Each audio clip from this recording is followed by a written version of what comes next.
Good morning. I'm Mary McGowan, CEO for the Foundation for Sarcoidosis Research, also known as FSR. It is my distinct honor to welcome you all to the second annual Autoimmune Community Summit.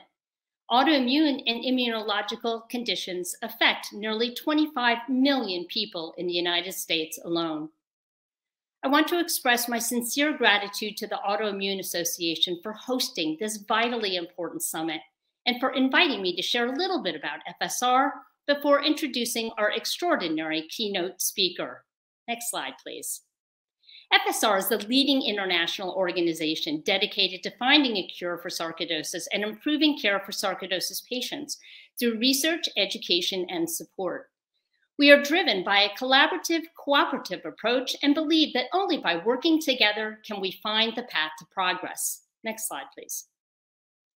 FSR has a four-pronged approach to what we do. We accelerate research through funding, engagement with academic researchers, collaboration with the NIH, and partnerships with industry in pursuit of a deeper understanding of immunological disease and improved treatments. FSR has funded over $6 million in research, resulting in over $15 million in support from the NIH. We educate patients and clinicians through webinars, educational science campaigns, and town halls. We support patients through resources, one-on-one support, and wellness programming. And in partnership with organizations like the Autoimmune Association, we advocate for increased funding, improved access to care, and reduction of barriers. Next slide, please. Sarcoidosis is a rare inflammatory disease characterized by the formation of granulomas, or small clumps of cells in one or more organs of the body. In 90% of patients, the lungs are impacted, but it can impact any organ of the body, and there is no cure. Next slide, please. There are a lot of issues that concern the sarcoidosis community, and most are the same with all autoimmune and immunological diseases. You will hear soon from Khamica, whose mother struggled for a diagnosis, spent too long on high-dose steroids, and experienced significant challenges in her struggle with sarcoidosis. Next slide, please. This spring, FSR launched a new program called the FSR Global Sarcoidosis Clinic Alliance. This global alliance is a member program consisting of clinics, hospitals, and individual providers committed to finding a cure and offering evidence-based, patient-centric care for those living with sarcoidosis. 36 founding members joined in just 6 months since its launch, committing themselves to improving the lives of those impacted by sarcoidosis. This program expands FSR's outreach and support to local communities where patients live and provides clinicians opportunities for best practice sharing and education to advance sarcoidosis patient care and outcomes. Next slide, please. Far too many patients living with sarcoidosis and other autoimmune and immunological disease do not have access to the treatments they need. They face denials, insurance companies preventing access to the needed therapies, and loss of hope through limited clinical trials and new therapy development. We aim to change this and are proud to work closely with the Autoimmune Association through partnerships on programs like Let My Doctors Decide, that hold legislators and insurance companies accountable to reduce the barriers to life-saving care. FSR meets with leaders at the FDA and NIH to drive more focus and better strategies for drug development. We were thrilled to see over 50 members of the FDA participate in this year's patient listening session on pulmonary sarcoidosis and have been inspired by their continued interest in improving care for those impacted by sarcoidosis and other immunological diseases. Next slide, please. Like many autoimmune and immunological diseases, sarcoidosis is a disease of disparities that impacts African Americans and women at much higher rates and with much worse outcomes. This must change. FSR, in partnership with the Autoimmune Association and 22 other organizations, has sought to raise awareness of these disparities and developed a campaign called Ignore No More that reached over 500,000 people in just 5 months. We are now in the second phase of this important work. If we want to change the landscape of these diseases, we must start by creating better representation and a deeper understanding of how the disease impacts those with the worst outcomes. Next slide, please. In this second phase, we have created an IRB-approved national survey to get a better understanding about barriers for African Americans in enrolling in clinical trials, and we'll follow this with a key opinion leader thought workshop, a patient focus group, all to culminate in a congressional briefing to take place in April of next year. In addition, to improve the lives of patients like Khamica's mom, FSR is working to create an improved diagnostic and referral pathway so patients can get the care they need to better navigate these complex diseases. Thank you again to the Autoimmune Association for the invitation to share a bit about FSR's work and for your extraordinary dedication and collaboration as we strive together to improve the lives of all impacted by autoimmune and immunological disease. Next slide, please. It is now my distinct honor to introduce Khamica Bingham.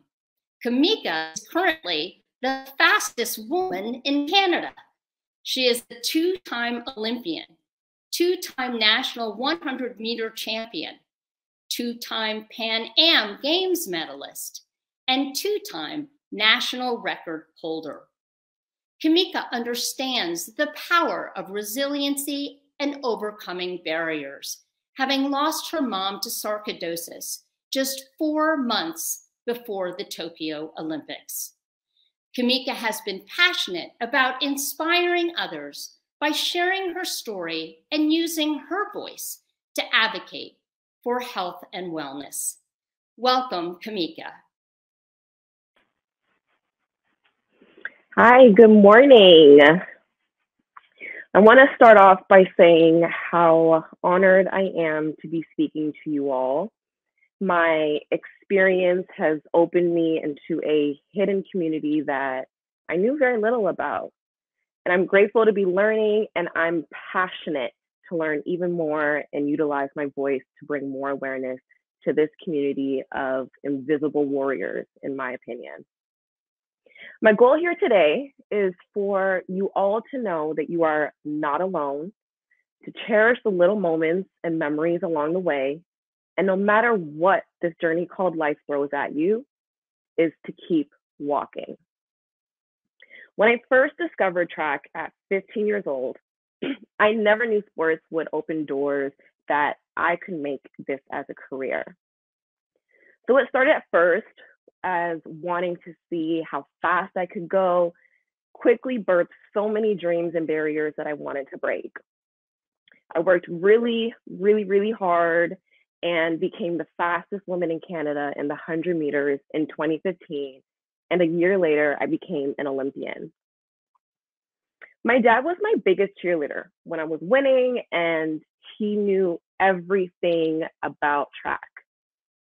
But it was my mom, who knew nothing about track, who helped me to overcome many obstacles that life would throw at me, and in turn, become a better athlete. So if I could recap vaguely the years from 2017 to 2021, it was me failing over and over and having to relearn myself, but somehow stumbling onto the necessary path for me to grow into the athlete and person I am today. This is where the real story got really real for me. In October 2017, I moved to Baton Rouge, Louisiana, to train with some of the best athletes in the world at the renowned LSU. And my focus was to make my second Olympic team in Tokyo and improve my performance than I did in Rio. It was a scary move, yes, but I truly believe that in order to get different results, you have to get out of your comfort zone. And Toronto, Canada became my comfort zone. I moved there wide-eyed, excited, thinking this was going to be the place where I was going straight to the top. But that didn't happen. Not even close. Canadians were known for being super nice, and here America came and picked me up and chewed me out. I became anemic and struggled with an Achilles tear from 2017 to 2020 and had missed 4 years worth of championships. I was no longer the fastest woman in Canada during this time. This was a really difficult time for me because I wasn't able to train properly. I wasn't able to compete. I felt invisible. Nobody cared anymore. I was always the injured one. I started to develop an issue with my identity. I asked myself, who am I if I'm not Khamica Bingham, the athlete, the fastest woman in Canada, the one who so many cheered for? I also told myself that I could never be happy until I became who I was before this all happened. We all have this sense of identity of who we think we are, and then circumstances and obstacles come and challenge that. But track isn't who I am, it's what I do. And illness isn't who you are, it's what you have. But at the time, I couldn't differentiate the two. Instead, I grew bitter. It was a very dark time for me. And after months of my Achilles injury not improving, my sports federation tells me I have to come back home for the summer of 2018 so I can rehab. I came back home to Canada, disappointed, embarrassed. Anything you can think of, I felt it. The only good thing I had coming home was that I got to spend so much time with my mom, who also felt like her body was failing her too. Backtrack, in September 2017, my mom started having mild symptoms. It started with a cough that never went away following our family cruise vacation. So while I was away in Louisiana training, I would talk to my mom frequently on the phone. She often avoided talking about her feeling sick, so, I wouldn't worry about her, but she couldn't avoid it forever. I remember I came home in February of 2018 just to surprise her for her 50th birthday. It was the happiest I've ever seen her.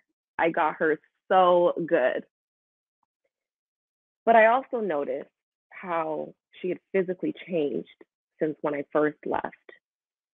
I observed from a distance how simple tasks grew difficult for her. Her fingers were swelling, her skin was darkening and developed vitiligo in some areas. Her hair thinned and was falling out. She was losing weight at an unhealthy rate. She spent a lot of time in bed and she was still coughing 6 months later. I immediately called every doctor I knew. We struggled to get my mom to be seen, heard, or even properly cared for by others in the medical system. And anybody going through the diagnosis process of the journey for either the patient, family, or a caregiver, it can be frustrating and exhausting. This experience made me truly understand why they call it the invisible illness. Not only because it's an illness that you can't see, but it's as if you're not seen by anyone else either, only by those who can relate. A lot of friends or family who I spoke to regarding trying to figure out what may be wrong with her often responded with, she doesn't have a disease, it's probably the flu, she'll be fine. And I get that they don't know and they want to stay positive, but she was not fine. Our family doctor did blood work after blood work and general medical exams. And every time it was, your results are normal. You're fine. Maybe the coughing and the symptoms you're having is from allergies. Really? Allergies for over 6 months? After going back and forth, fighting for my mom to be heard, the family doctor finally listened to us and wrote a requisition for her to see a rheumatologist. She was misdiagnosed with scleroderma, and I got a call months later that she was hospitalized and later diagnosed with pulmonary sarcoidosis.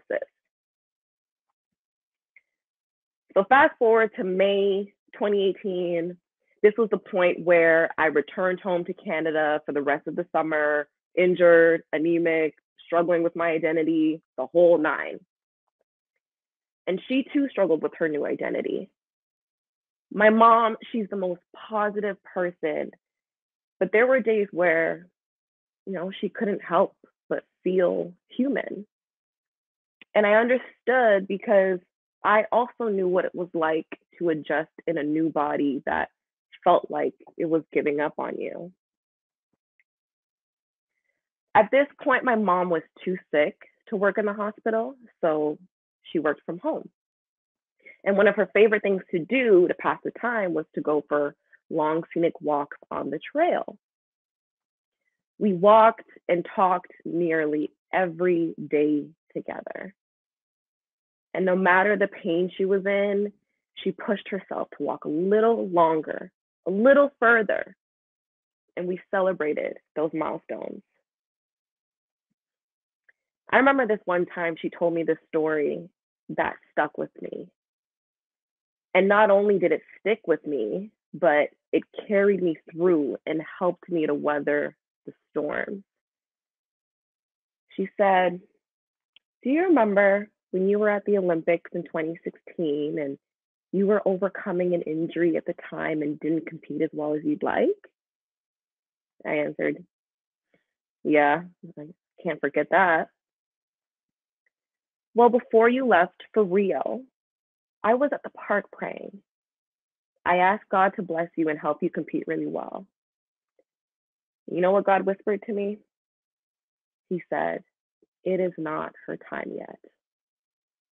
So when I saw you compete on TV and you didn't qualify for the next round, I wasn't shocked.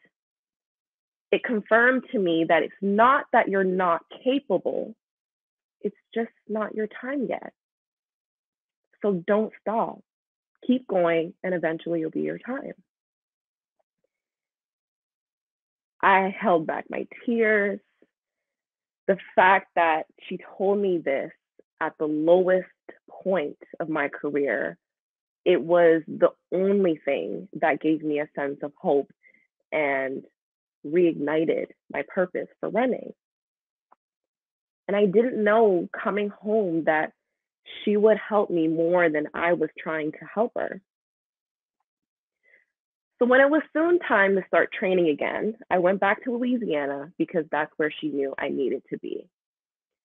One thing that my coach always reminded us before a really hard workout, he would always say, "There will be a point where you'll be so tired and in so much pain, you'll want to stop and drop to the floor.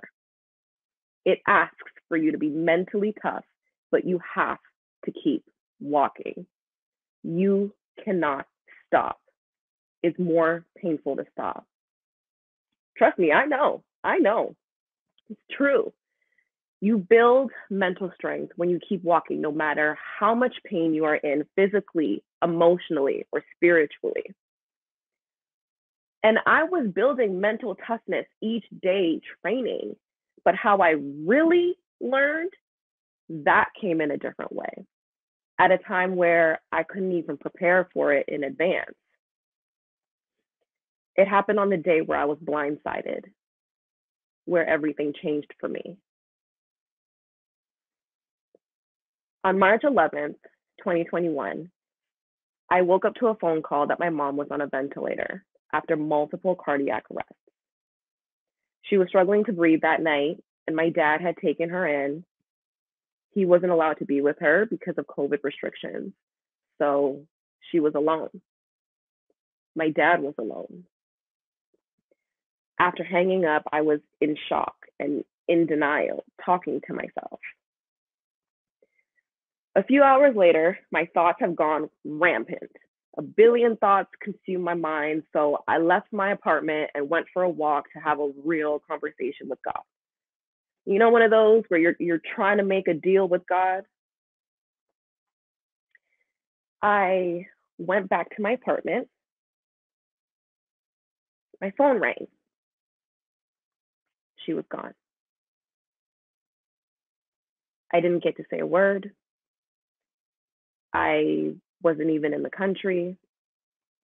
I don't even remember what my last words were to her before saying bye. I wasn't ready to face and deal with this. And there's obviously no good timing, but this was the worst possible timing. It was 3 months before the Olympic selection and 4 months before the actual Olympic Games. I was tormented by the many whys of life. Why now? I was finally healthy. Training was going extremely well. I felt that making the Olympic team was in reach. You know, why her? She didn't deserve to suffer. She didn't deserve to not have anyone by her side. I was now in unfamiliar territory again. And I learned to grieve my mom, our relationship, our memories, all while still moving forward. I wanted to make her proud. And by me keep going, no matter at what pace, and not giving up on this dream, not giving up on me, not giving up on life, that in itself would make her proud, Olympic team or not. She was now my angel, guiding and protecting me in a different way than she could ever before. It was soon time for me to return to training, go back to Louisiana, and get prepared to compete and try to qualify for the Olympics. It was this big unknown hanging over my head. But things were different this time. My body didn't feel as good anymore. I was carrying around heaviness with me, and it was as if I was running with added weight attached to me. And every race I ran, my time was actually getting slower. No progression, just a whole lot of regression. And I lined up to the line, already defeated both times. My motivation was disappearing. I started to feel like I was letting my mom down. And the Olympics seemed out of reach. I would need a miracle to become qualified. I was reaching my breaking point, and I was journaling my thoughts and feelings to release all that I have been carrying around. I had a journal dedicated just for my mother where I wrote letters to her. I wrote with tears streaming down my face. Each droplet fell off my cheek and blurred my written words. I wrote, "What's the use? Maybe if I quit now, people won't judge me. I mean, I am going through a lot. I'm nowhere where I want to be anyway. Maybe this is the sign to let it go. I can't take it anymore." I got this bad feeling after writing that, but it was raw. It was how I really felt. But deep, deep, deep down, I didn't really mean it. It was the pain talking. And I kid you not, moments later, my phone received a notification, and I opened it, and the words I seen glued into my memory. It was a scripture from Exodus 14:14 that said, "The Lord himself will fight for you. Just stay calm." It was the sign I needed. And then I thought about my why I was fighting so hard in the place, why I wanted to show my mom that no matter what, we don't give up, we keep walking. And so I did.